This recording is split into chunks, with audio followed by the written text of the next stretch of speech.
પ્રાચીન બહેર્ષ રાજાની કથા, એના વંશની અંદર પ્રિયવ્રતના વંશમાં ભરત નામના રાજા થયા. અને જે ભરતજીએ 3 જન્મ સુધી જેને ભટકવું પડે, શું કામે? ભરત રાજા હતા ને, જે આ દેશનું નામ ભારત પડ્યું એની કથા કહું છું. આ દેશનું નામ ભારત થયું છે એટલે ભારતને માતા કહેવામાં આવે છે.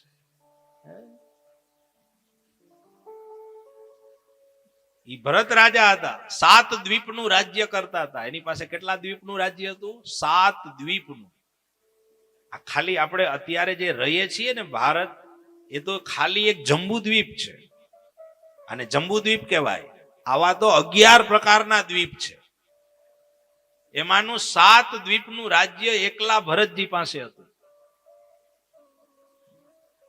આપણી પાસે કેટલા દ્વીપનું રાજ્ય છે? એ કઈ રાજ્ય નથી. પણ છતાંય એ ભરતજી બધું જ છોડી અને ગંડકી નદીના કિનારે જઈ અને વાનપ્રસ્થથી જીવન ગાળવા લાગ્યા, પ્રભુનું સ્મરણ કરવા લાગ્યા. છેલ્લે તો એને ન્યા જ જવું પડે. ગમે એટલા સત્તામાંથી હોય, મહાસત્તામાંથી હોય, કે રાજપાટમાંથી હોય, કે અતિ સંપત્તિમાંથી હોય, છેલ્લે તો પ્રભુના શરણે જ જવું. ગમે એવડા મોટા ડોક્ટર હોય અને ઓપરેશન હાથમાં લઈએ અને પછી આપણે એમ કહીએ કે સાહેબ બધું સારું તો થઈ જાહે ને, ત્યારે ડોક્ટરને કહેવું પડે છેલ્લે તો ભગવાનના હાથમાં જ છે, અમે તો મહેનત કરી છે, છેલ્લે તો પ્રભુના હાથમાં જ છે. એમ છેલ્લે તો ન્યા જ છીએ. એમ તો છેલ્લે ન્યા હોય તો પહેલેથી જ કેમ ના પકડી લઈએ? છેલ્લે જાવું એના કરતા પ્રથમથી જ. સંત સગા ને કા ગુરુ સગા, અંત સગા સીતારામ. तुलसी कहे इस जीव को तीन थोर विश्राम. तुलसी कहे आवा जीव को तीन थोर विश्राम. संत सगा न का गुरु सगा, अंत सगा श्री राम. तुलसी કહે इस जीव को तीन थोर विश्राम. છેલ્લે તો આ 3 જ જગ્યાએ જવું પડે, કાં સંતના ચરણમાં, કાં ગુરુના ચરણમાં, અને કાં ભગવાનના ચરણમાં. આ 3 સિવાય બીજો આપણો કોઈ ઠેકાણું નથી. છેલ્લે જવા કરતા પ્રથમથી જ કેમ ન જવું? ભરત જેવા રાજા, જેનું 7 દ્વીપનું રાજ્ય, છતાંય છેલ્લે ગંડકી નદીના કિનારે જઈ અને વાનપ્રસ્થથી જીવન ગાળવા લાગ્યા. આશ્રમ બનાવીને ત્યાં રહેવા લાગ્યા. નામ જપ તપ તીરથ બધું કરે. અને એવામાં એક ઘટના ઘટે છે. ત્યાં એવી ઘટના બની કે ત્યાં કોઈ હરણી પાણી પીવા માટે આવી. એ હરણી ગર્ભવતી હતી.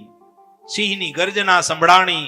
હરણીએ નદીને કૂદકો માર્યો તો ગર્ભનો પ્રસવ થઈ ગયો. હરણી મૃત્યુ પામી. ભરતજી આ જોયું. ભરતજી નદીમાં ગયા. ઈ હરણના બચ્ચાને લઈ આવ્યા. એનું લાલન પાલન પોષણ કરવા લાગ્યા. ધીમે ધીમે ઈ હરણના બચ્ચાને મોટું કરવા લાગ્યા. પછી તો બધી ભક્તિ ભૂલાવા લાગી અને બધું જ હરણના બચ્ચામાં આકૃષ્ટ થવા લાગ્યા. વિચાર કરજો, બધું જ છૂટી ગયું. હરણના મોહમાં એમાં ને એમાં રીએ. એને મોટું કરે, એને સ્નાન કરાવે, એને ખવડાવે પીવડાવે.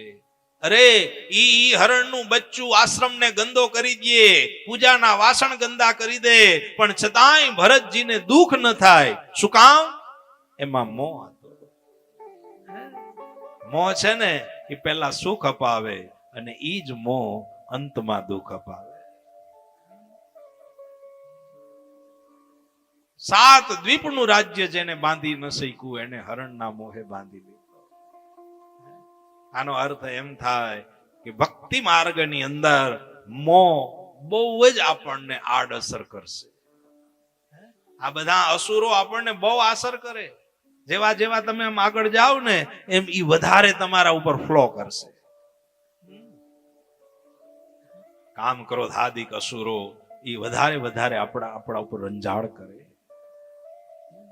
પણ એના ઉપર રહેલો કંટ્રોલ, એના ઉપર રહેલો પાવર એ જ આપણને ભક્તિ માર્ગમાં ચૂકવા નહીં દે. મોહ થયો. ભરતજી એમાં ને એમાં રહેવા લાગ્યા. એક દિવસી હરણનું બચ્ચું વનમાં જતું રહ્યું. ભરતજી ચારે બાજુ શોધવા લાગ્યા, તપાસ કરવા લાગ્યા, ક્યાંય મળે નહીં. દૂર દૂર સુધી દ્રષ્ટિ કરીને નિહાળવા લાગ્યા, ક્યાંય એનો પત્તો ન લાગે. ભરતજીને વિરહ થયો, દુઃખ થયું. આખી રાત પસાર થઈ ગઈ, હરણનું બચ્ચું ના આવ્યું. બહુ દુઃખ થયું, બહુ વેદના થઈ. અરે એવી વેદના થઈ કે છેલ્લે ભરતજીના પ્રાણ પણ જતા રહ્યા. વિચાર કરજો, છેલ્લે પ્રાણ પણ લઈ લીધા. મોહ શકલ વ્યાધિન કર મૂલા, દિન હિત કાજ ઉપજત બહુશૂલા. બધી જ વ્યાધિનું મૂળ મોહ છે. જે કાંઈ પ્રગટ થાય છે ને બધું મોહથી થાય. અને મોહ ક્યાંથી ચાલુ થાય? દ્રષ્ટિથી થાય. આંખમાંથી મોહ પ્રગટ થાય છે. માટે ખાસ દ્રષ્ટિ ઉપર ધ્યાન રાખવું, આહાર ઉપર ધ્યાન રાખવું. આહાર પણ આપણા જીવનની વિકૃતિને અસર કરે છે. માટે આહાર પણ કેવો લેવો, કેવો ના લેવો જોઈએ, આ બધું આમાં લખ્યું છે. વાંચજો, એક વખત વાંચવા જેવી છે. કેવી આહાર શુદ્ધિ હોવી જોઈએ, કેવો આહાર લેવો જોઈએ, એનું બધું વિવરણ છે. આંખ ઉપર અને જીભ ઉપર, આ બે ઉપર જો કાબુ આવી જાય ને તો જિંદગી સફળ થઈ જાય. મોહ થયો. ભરતજી બધું છોડ્યું, છેલ્લે આ ન છોડી શક્યા એટલે એને પ્રાણ પણ લેવાઈ ગયા. એક વસ્તુ આપણે નથી છોડી શકતા, ન્યા મુશ્કેલી થઈ જાય છે. પકડી કોણ રાખે? અંદરથી એક જ વસ્તુ. અને ભગવાને આપણને એક જ અવગુણ આપ્યો હોય. એક જ અવગુણ. દરેક માણસમાં એક અવગુણ હોય. બધામાં એક અવગુણ હોય જ છે. ઈ ગોતવાનો છે. આપણે શું છે એ ખબર નથી, ઈ ગોતવાનો છે. અને ઈ ગોતી અને એના ઉપર આપણે કંટ્રોલ રાખવાનો છે. મારામાં આ અવગુણ છે, મારે આના ઉપર ધ્યાન રાખવાનું છે. જેમ માં છે ને, ઈ માં બાળકને તૈયાર કરે, એને શણગાર કરે, સારા કપડા પહેરાવે, માથામાં તેલ નાખી દે, સુંદર પાવડર કરે, કપડા ધારણ કરાવે, અને પછી કપાળમાં એક કાળું ટીલું કરી દે. એ શું કામ કરી દે? આટલો બધો એને શણગાર કર્યો છે, આટલો સજાવ્યો છે, અને કપાળમાં કાળું ટીલું શું કામ કરે છે? એ કાળું ટીલું એટલા માટે કરે છે કે મારા બાળકની કોઈને નજર ન લાગી જાય. એમ આપણા ભગવાન આપણને બહુ તૈયાર કરે, બહુ સારા ગુણ આપે, બધું જ આપે, પણ એક દોષનું ટપકું રાખી દે, જેથી કરીને એને અહંકાર ન આવી જાય, એને અભિમાન ન આવી જાય, એટલે રાખે.